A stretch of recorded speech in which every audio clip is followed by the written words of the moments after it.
Bom dia, irmãos. Vamos dar continuidade à nossa série de estudos no livro de Ruth, caminhando já para a reta final dessa série. Na aula de hoje o tema é a redenção, traz grande fruto. E conforme nós já temos feito nas outras aulas, vamos iniciar recapitulando o que nós vimos na aula passada.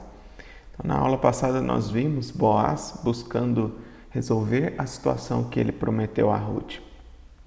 Ele procura o homem que estava na linhagem de sucessão na família de Noemi, a fim de saber se ele a resgataria ou não. Em um primeiro momento, parece que o homem irá resgatá-la. Contudo, ao ser avisado por Boaz que, ao fazer isso, ele também terá de se casar com Ruth e prover descendência para o seu falecido marido, Malom, ele então desiste da ideia. E essa é mais uma das ironias contidas no livro de Ruth. Buscando fazer um nome para si mesmo, o nome desse homem nem sequer é mencionado na Bíblia. Ele é tratado simplesmente por fulano nessa história. Por fim, nós vimos que o nosso Senhor Jesus também é como Boaz, mas ainda melhor. Ele se importou com a nossa situação complicada e ele voluntariamente se colocou numa situação difícil e custosa, que envolveu uma vida inteira de humilhação e terminou em sua morte e morte de cruz. Na aula de hoje, nós continuaremos a explorar o capítulo 4 do livro de Ruth, caminhando então para o desfecho dessa linda história de redenção. Como nós vimos, o senhor fulano não quer casamento, mas Boaz sim. Então a história segue da seguinte forma. Está aí em Ruth 4, do 7 ao 12. Este era outrora o costume em Israel, quanto a resgates e permutas. O que queria confirmar qualquer negócio, tirava o calçado e o dava ao seu parceiro. Assim se confirmava o negócio em Israel. Disse, pois, o resgatador a Boaz: compra-a tu, e tirou o calçado. Então Boaz disse aos anciãos e a todo o povo: sois hoje testemunhas de que comprei da mão de Noemi tudo quanto pertencia a Elimeleque, a Quilion e a Malom. E também tomam por mulher Ruth, a Moabita, que foi esposa de Malom, para suscitar o nome deste sobre a sua herança, para que este nome não seja exterminado dentre seus irmãos e da porta da sua cidade. Disto sois hoje testemunhas. Todo o povo que estava na porta e os anciãos disseram: somos testemunhas. O Senhor faça a esta mulher que entra na tua casa como a Raquel e como a Lia, que ambas edificaram a casa de Israel. E tu, Boaz, ate valorosamente em Efrata, e faze-te nome afamado em Belém. Seja a tua casa como a casa de Perez, que Tamar teve de Judá, pela prole que o Senhor te der desta jovem. Aqui, irmãos, nós vimos Boaz assinando o contrato e reconhecendo firme. No costume daquela época, como está descrito no texto, isso era feito por meio de uma troca de calçados. Aqui nós vemos também que o casamento de Ruth gera grande expectativa no coração do povo daquela cidade. O povo pede para que esse novo casal seja abençoado e seja frutífero. O anseio do povo é que Ruth seja como Raquel e Lia, que edificaram a casa de Israel. Como todos sabem, é dessas duas mulheres e de suas criadas, Bila e Zilpa, que vêm as 12 tribos de Israel. O povo menciona ainda a tribo para a qual Ruth veio a ser inserida. No verso 12, que nós acabamos de ler, a oração do povo é para que a casa deles, de Boaz e Ruth, seja como a casa de Perez, filho que Tamar teve com Judá. Ou seja, o povo invoca a história de Israel e, em especial, a história do povo de Judá, tribo a qual eles, povo de Belém, pertencem. Então, após a alegria demonstrada pelo povo de Belém acerca do casamento de Ruth e Boaz, o livro entra na sua sessão final, a qual nós estudaremos hoje e na semana que vem também, se Deus quiser. Hoje nós leremos os versos 13 ao 17 e na semana que vem concluiremos com os demais versículos. Diz assim o texto: Assim tomou Boaz a Rute, e ela passou a ser sua mulher. Coabitou com ela, e o Senhor lhe concedeu que concebesse e teve um filho. Então as mulheres disseram a Noemi: Seja o Senhor bendito, que não deixou hoje de te dar um neto, que será teu resgatador, e seja afamado em Israel o nome deste. Ele será restaurador da tua vida e consolador na tua velhice, pois tua nora, que te ama, o deu à luz, e ela te é melhor do que 7 filhos. Noemi tomou o menino e o pôs no regaço, e entrou a cuidar dele. As vizinhas lhe deram nome, dizendo: A Noemi nasceu um filho, e lhe chamaram Obed. Este é o pai de Jessé, pai de Davi. Enfim, irmãos, Boaz e Ruth se casam e passam a ser uma só carne, e Deus os abençoa com uma criança. Até aqui, nós vimos o desenrolar das histórias de vida de Noemi, Ruth e Boaz. Agora, então, vamos nos atentar mais uma vez, a fim de vermos com mais cuidado o plano o plano divino na vida de cada um desses queridos personagens. Sobre Noemi. Noemi saiu de Belém cheia de bens e também cheia de rebelião. Foi com seu marido para uma terra pagã para tentar a vida.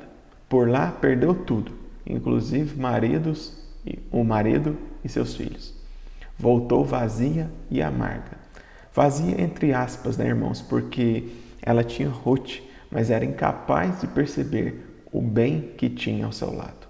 Ruth era melhor do que 7 filhos, como o próprio povo de Israel reconheceu no texto que nós acabamos de ler.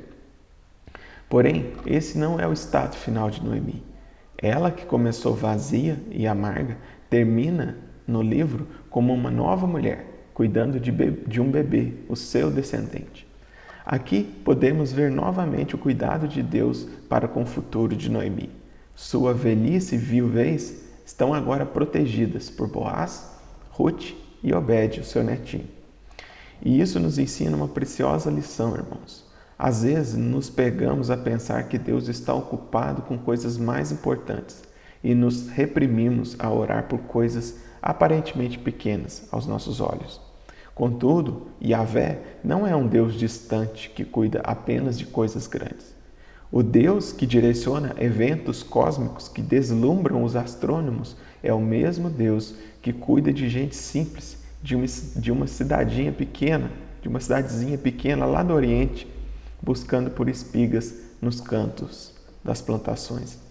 O Deus que mantém o nosso planeta em órbita é o mesmo Deus que se preocupa com uma simples e pobre viúva de coração amargo. Portanto, irmãos, não pensemos que o nosso problema é demasiadamente simples para incomodarmos a Deus e que Ele está ocupado com coisas maiores e mais difíceis de se resolver. Como o teólogo R.C. Sproul disse certa vez, para Deus todo problema é trivial. Consideremos então agora a história de Ruth. Ela começou fora da família do pacto, vivendo no paganismo e longe do verdadeiro Deus. Ela se casou com um homem de Israel, mas que fugiu de Israel. Ainda antes de ter filhos, ficou viúva. Mas nisso tudo, Deus abriu o coração dela para que ela cresça, se tornando uma verdadeira israelita pela fé. Ruth foi com sua sogra, Noemi, para Belém, deixando família e oportunidades na terra de Moabe, para ser então uma estrangeira, viúva e pobre na terra de Judá. Mas como termina a sua história? Ela é resgatada no casamento por Boaz, se tornando antepassada do próprio rei Davi. Deus utilizou uma fome em Belém, o pecado de Elimeleque e a morte de Malom para atrair Ruth para Belém e para si mesmo. Com base em tudo isso, irmãos, podemos afirmar com certeza que o livro de Ruth é um espetáculo, é o triunfo da graça de Deus, mesmo no meio de um cenário conturbado de infidelidade do povo. Esse livro nos mostra por meio de uma história real que o apóstolo Paulo estava certo quando disse que todas as coisas, inclusive essas coisas não tão legais que eu comentei anteriormente, cooperam para o bem daqueles que amam a Deus, daqueles que são chamados segundo o seu propósito. Por fim, consideremos então Boaz. Boaz era um homem rico, mas sem esposa. E ele termina casado com uma mulher virtuosa, com um filho e com o seu nome na história da redenção. Boaz é um exemplo de homem que acredita que o passado de uma pessoa é irrelevante diante da obra salvífica do Senhor. Que o Senhor ele acredita que o Senhor pega pecadores, vis e os deixa mais alvos do que a neve. Boaz salva aquela família e faz o seu nome grande em Israel, querendo simplesmente servir ao Senhor. Essa, irmãos, é a penúltima aula sobre o livro de Ruth que nós teremos. E até aqui nós aprendemos muitas e preciosas lições teológicas. Em apenas 3 ou 4 páginas da nossa Bíblia, nós aprendemos sobre a providência de Deus em tempos de fome, a fidelidade e o amor pactual de Deus em chamar seu povo ao arrependimento, o problema de fazer e tomar decisões sem considerar a lei de Deus como Elimeleque fez, a questão da seriedade de fazermos votos e juramentos, como foi o voto de Ruth para Noemi, o envolvimento dos gentios para se tornarem verdadeiros israelitas pela fé, a questão de cuidar do pobre e do necessitado, conforme o exemplo de cuidado de Boaz para com Ruth e Noemi, a importância de sermos responsáveis em tudo aquilo que o Senhor nos dá, mesmo sabendo que Ele é soberano sobre tudo. E por fim, o custo da redenção e a escolha entre fazer um nome para nós mesmos ou buscar fazer o nome do Senhor grande. Como os irmãos puderam ver, são tantas lições em um livro tão curtinho. A Bíblia realmente, irmãos, é um presente divino que nos ensina o que devemos crer e o que devemos fazer. O livro de Ruth é cheio de profundas verdades entrelaçadas numa espetacular história de amor. Que esse livro possa, então, nos inspirar a mergulhar nas Escrituras e conhecer mais desse presente de Deus para o nosso bem. Na próxima aula, então, se Deus quiser, nós veremos como, além do foco nas histórias individuais de Noemi, Ruth e Boaz, esse livro diz respeito a bem mais do que isso. Ele diz respeito a todo o povo de Deus, incluindo a nós também. Que Deus abençoe a todos e até a próxima aula.